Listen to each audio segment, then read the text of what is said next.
Payagan niyo ang mga mahal niyo sa buhay, lalo mga bata, na mahirapan.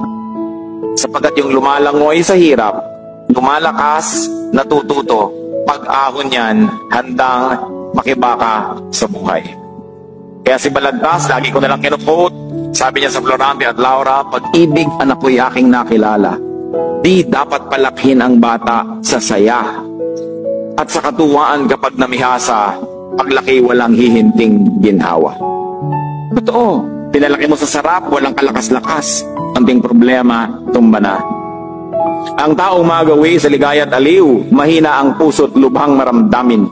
Inaakala pa lamang ang hilahil na darat ni di na matutunang bathin. Ini-imagine pa lang ang problema, suko na, talo na. Laki kasi sa layaw, laki sa sarap, laki sa ginhawa. Kaya sabi niya, nakilala ko na kung anong tunay na pag-ibig sa anak. Turuan mong mahirapan.